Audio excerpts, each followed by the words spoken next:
bugs, birds. Let's write those things down.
Again, thank you and welcome everybody. My name is Ron Prorock. I'm actually the treasurer of Lyon County Pheasants Forever and have been part of the James Meagher Memorial Committee. So I've been working on it for a few years. So again, welcome to the James Meagher Wildlife Management Area. We appreciate you guys taking the time to take part of this dedication. It's been really important to us. It gives us an opportunity to not only celebrate a great parcel of land that's going to be open to public hunting, but also to honor a very great wildlife artist in our area. As many of you guys are aware, James Meagher passed away in 2011 after a battle with cancer. As a native of Lyon County, James' death impacted many of us, not only within our chapter of Pheasants Forever, but also in our local communities and across the whole country. The loss was felt by the national conservation community due to the fact that James managed to improve wildlife habitat across our region and the entire country with a series of brushstrokes. Born in Lyon County and growing up near here, James relayed through many of his paintings a love for and fascination of rural Americana, especially the farmsteads and wildlife, including many pheasants, James was an avid hunter and an excellent wing shot and used those times afield to help inspire his art. James was a graduate of the St. John's University in Collegeville, Minnesota, earned a Bachelor's of Fine Arts degree, and then went on to the University of Minnesota, where he earned his Master's in Art Education. He taught for 9 years before becoming a full-time artist and painter. James spent most of his life capturing the beauty of nature through hundreds of wildlife paintings. He was one of only a handful of artists that were awarded both the Minnesota DNR Waterfowl Stamp and the Pheasant's Habitat Stamp. James's work has served as a Pheasants Forever Print of the Year an unprecedented 6 times. Conservation and sportsmen's groups locally and across this country have benefited from James's work by auctioning off and raffling many of his impressive prints, and through these paintings, James has helped raise millions of dollars for habitat projects even after his passing. Our goal as a chapter was to honor James's legacy with a property and a monument close to where he grew up. After partnering with many other outdoor groups, businesses, and individuals, we were able to establish what we have here and what we think is a fitting tribute. At this time, I would like to ask Lorraine Meager, his wife, and their daughter Elise, and also James' sister Mary Beardemus, and their nephew Bill Beardemus to help us unveil the monument.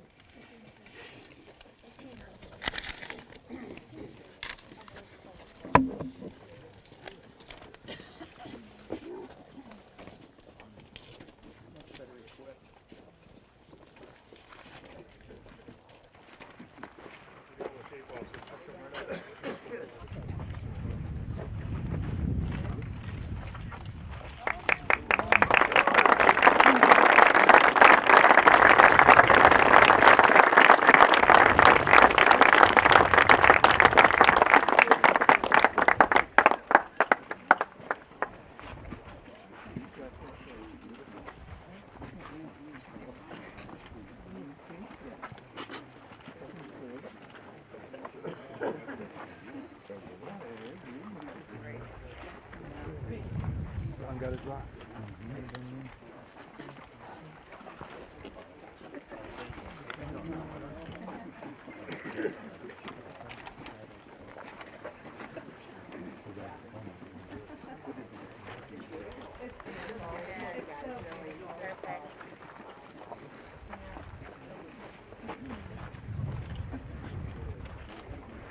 Commissioner Landwehr says he thinks that's going to be there for a while.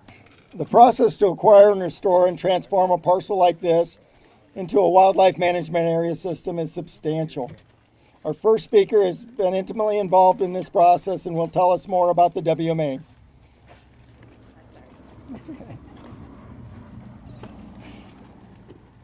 If you can, please help me welcome our Assistant Area Wildlife Manager with the Minnesota Department of Natural Resources, Mr. Troy Dale.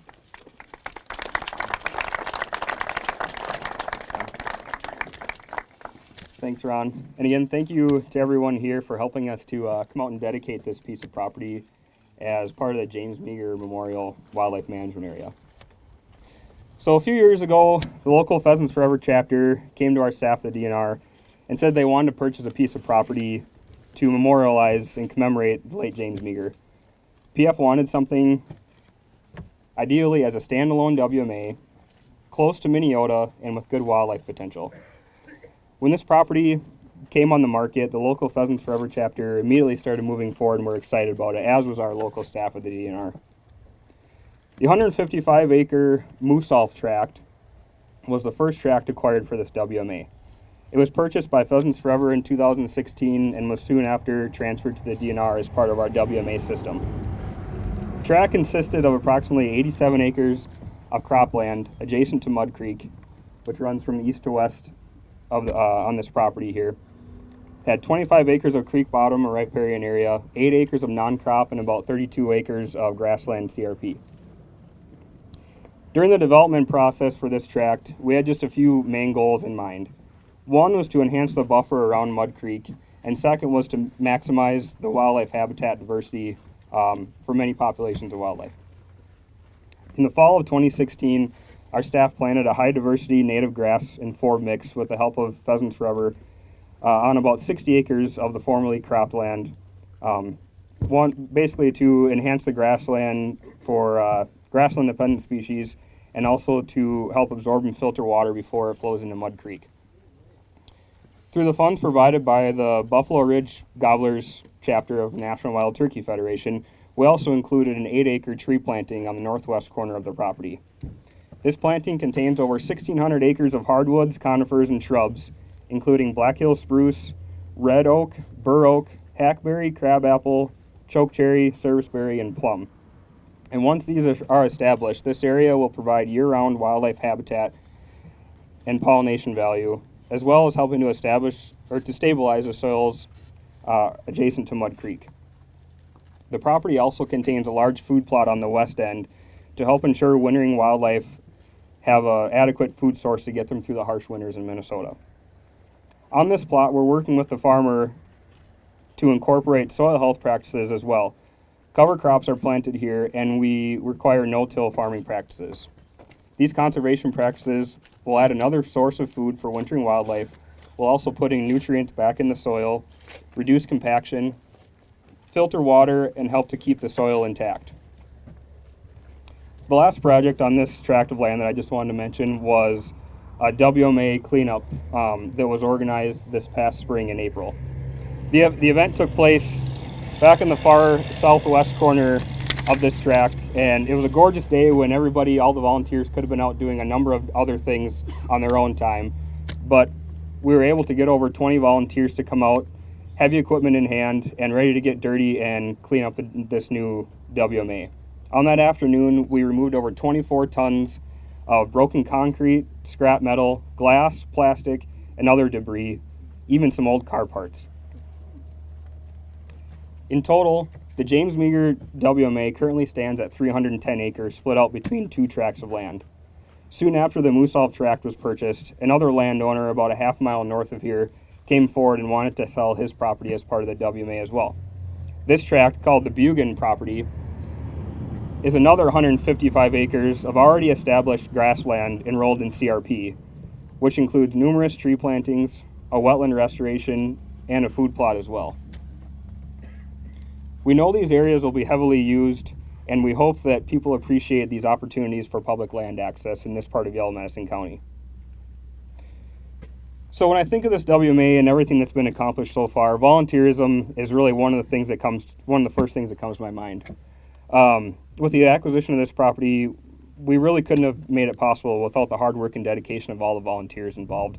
Numerous sportsman groups and other individuals came forward and really showed that they were dedicated to this property. And while we can't name everybody, you can see from the rock that there are a number of different groups involved here. While I can't go through them all, there's one individual that really sticks out in my mind, and this individual was really the spark that ignited this property in this project. Is one that saw the end goal before even a single dollar was raised or a parcel of land was in the works. If you could all join me in a round of applause, I'd like to acknowledge my dad and member of Lyon County Pheasants Forever, Al Dale.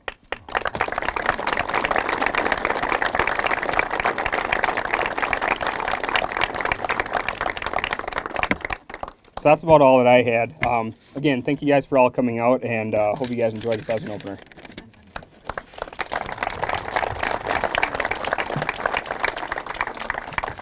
Thank you, Troy. Next, I'd like to invite Mr. John Edmond, Director of Explore Minnesota Tourism, to come forward. Thank you. Well, what a great turnout here today, and first of all, I just want to say thank you and an honor. It's really an honor to be here to dedicate this piece of land because of the Meagher family, all the sponsors, all the supporters, Pheasants Forever, DNR. So many people have come together to be a part of this dedication. Now, a lot of you may be wondering, what is the state tourism director doing in an event like this? Well, this is actually, part of the 7th Governor's Pheasant Opener. And we use these events to really talk about the tradition of our communities. We talked about our heritage, talked about hunting, and what it means to tourism. Tourism in Minnesota, when you ask people, why do they come to Minnesota? They come to Minnesota really because they know our natural resources, our lakes, our forests, our rivers, our prairies, which offers opportunity for a habitat and hunting of all kind. And that and that actually offers opportunities for travel and for tourism as well.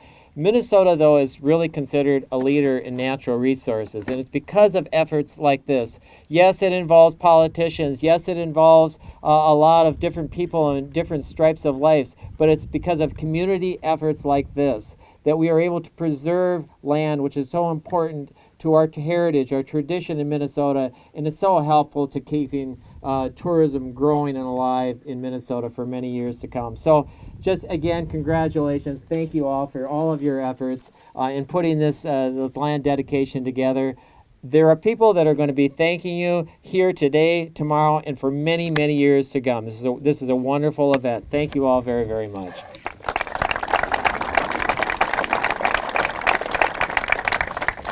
Thank you, John. We also believe that this is yet another reason for people to come to the Marshall area. Next, I'm honored to introduce the Commissioner of the Minnesota Department of Natural Resources, Mr. Tom Landwehr. Thanks, Aaron. In 1980, James won the state duck stamp, and it was a beautiful rendition of a canvasback. And I was a college student in wildlife management at the time, but I was also a volunteer with a organization called the Minnesota Wildlife Heritage Foundation that sponsored a big wildlife art show at Dayton's downtown Minneapolis. It was the old Dayton store down. You remember where that is, Governor? The old Dayton store downtown Minneapolis, and they have on the top floor, I think it was the 7th or 8th floor, they had a big auditorium, and they had a big wildlife art festival there. And it was a tremendously popular thing at the time. Wildlife art was kind of coming into its own, and there were a lot of the people that you recognize the names of day in and day out who were wildlife artists were at that show. And I had the opportunity to meet James, and I was first off taken by his birds, in particular, his pheasants and his canvasbacks. He had wonderful, distinctive technique, and I loved seeing the stuff. But I actually went up and I talked to him. And I was just taken because there are a lot of these artists who were kind of snotty, you know, and they weren't going to talk to some college kid. But James did. He talked to me, and maybe he was hoping I was going to buy something, but if he knew I was a college student, he'd have known better. But he was a real down-to-earth guy, and it was clear that he was painting from the heart and from memory of his time out here. And again, you know, he subsequently went on to win the duck stamp as well, which featured a canvasback on it. And he did really, really great art. In fact, it was so great, I have to tell you that the Deputy Commissioner Dave Shadd, who's also a fan of pheasants and canvasbacks, went so far as to get a permanent tattoo on his arm of a canvasback. And Dave, you're going to show us that tattoo, aren't you? And when you look at it, you will recognize this is a James Mager. I'll show it to the family first. I think you flexed it. It flaps when he flexes, yes, and so you don't see much flapping there. And he has paid a copyright to somebody, I'm not sure who, but.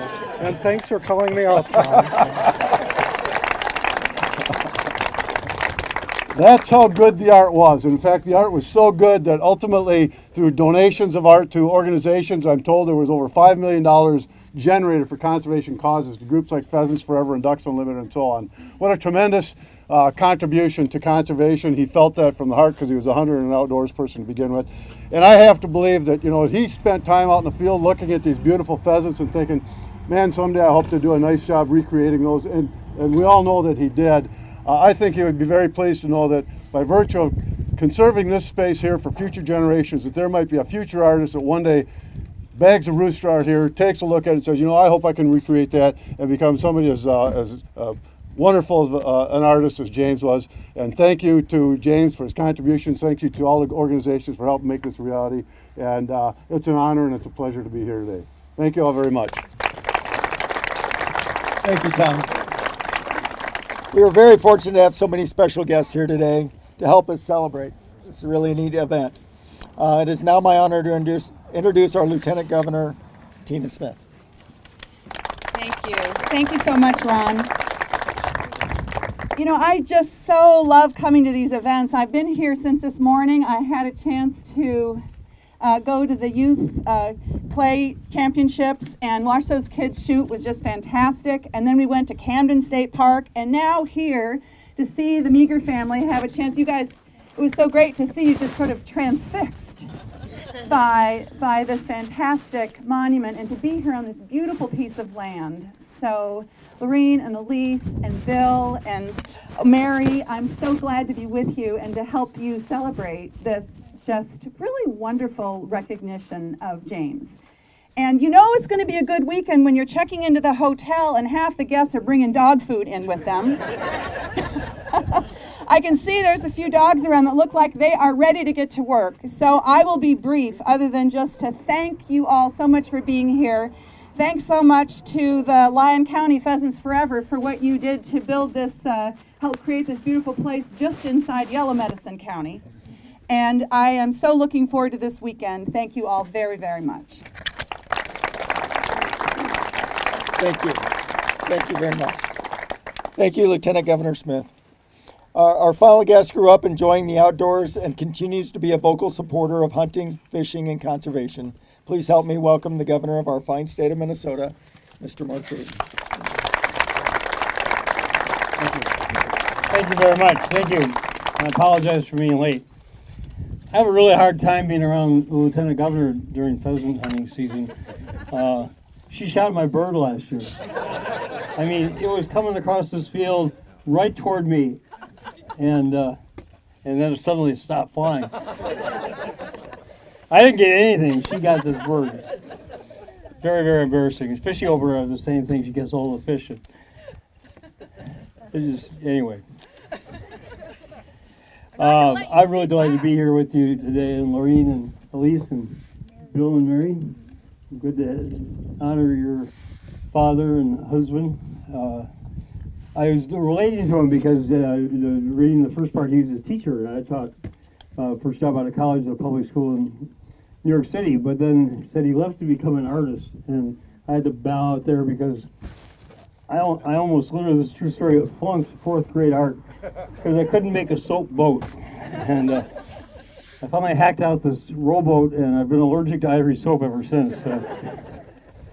But what amazing talent, and I'm not sure I'm ready for a tattoo, but you know, we would like to commemorate for a long time. And thank you all for being here. This is really impressive, and it's really talk about an extraordinary team effort by so many people. Troy came in late to hear your remarks, but you covered some of the most amazing features. 24 tons of trash, cement, rock, glass that you cleared out to beautify this site, and all the conservation efforts that have made, DNR and Pheasants Forever, and all the other volunteers who made this so amazing place and something that people will treasure for decades to come. So I'm proud to be here with you today. Thank you all for participating, and thank you most of all for bequeathing this fabulous site to your children and grandchildren.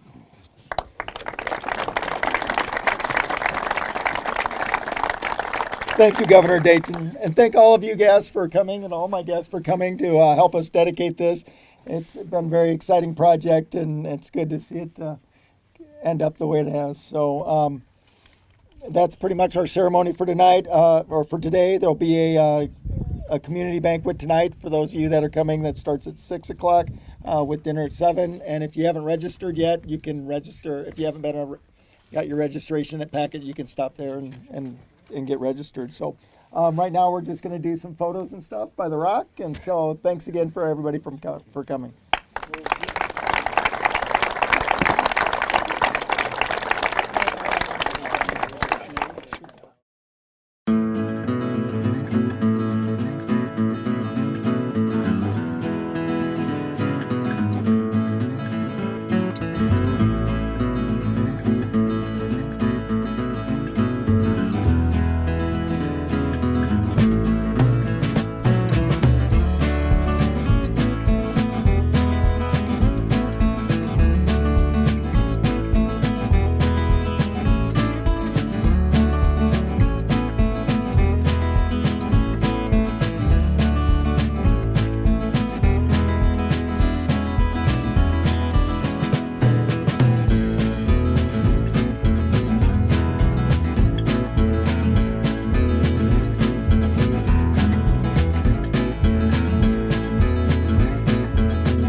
Thank you.